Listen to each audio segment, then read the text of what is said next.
কোনোবা সময়ত ৰাইজে নিবিচৰা অসমৰ সামূহিক বৌদ্ধিক মহলে যাক স্বীকৃতি দিয়া নাই তেনেকুৱা কামো আমি কৰি হুতৰ বিপৰীতে যোৱাৰ সাহস দেখুৱাইছো।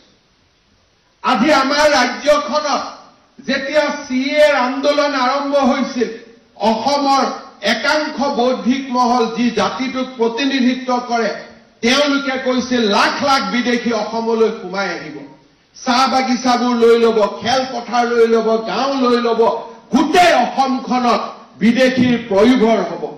আমি সাহসেৰে থিয় দি ভাৰতীয় জনতা পাৰ্টিৰ মঞ্চৰ পৰা কৈছিলো যে আপোনালোকৰ আকলন শুদ্ধ নহয়। আৰু আজি সময়ে প্ৰমাণ কৰিলে যে CAৰ পিছতো অসমলৈ এজন বিদেশী অহাটো নায়েই।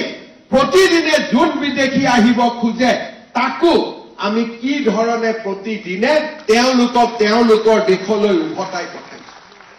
CA যদি 5 জন লোকক নাগৰিকত্ব দিছে তাৰ বিপৰীতে প্ৰতিটো দিনে ভাৰত বাংলাদেশ সীমান্তৰ পৰা আহিব খোজা অচিনাক্ত মুখবিলাকক আমি প্ৰতিটো দিনে উভতাই পঠিয়াইছো।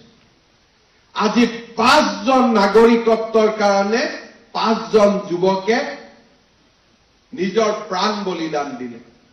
কিন্তু আজি সেইসকল লোকে নীৰৱ যেতিয়া বাংলাদেশৰ পৰা প্ৰতিটো দিনে একাংশ অচিনাক্ত লোক অসমত সোমাবৰ বাবে চেষ্টা কৰি আছে।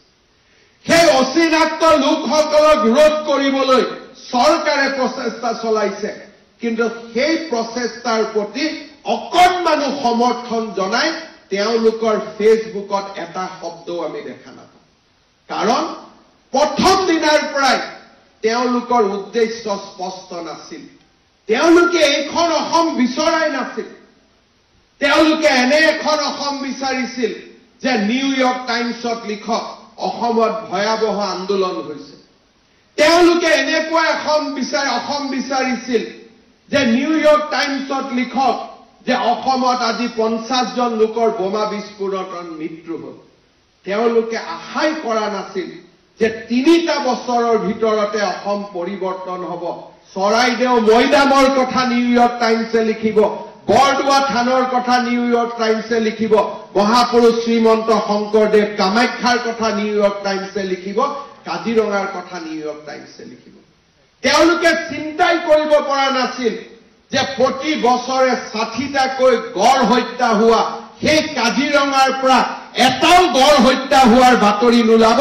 তেওঁলোকে জীৱনকালত চিন্তাই কৰিব পৰা নাছিল। আৰু তেওঁলোকে চিন্তাই কৰিব পৰা নাছিল যে জাগিৰোডত দিনে ৰাতিয়ে কাম হ'ব।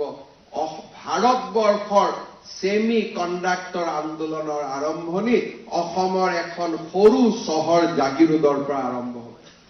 তেওঁলোকে কল্পনাই কৰিব পৰা নাছিল যে অসমৰ বিহুক জগত সভালৈ লৈ যাব পাৰি।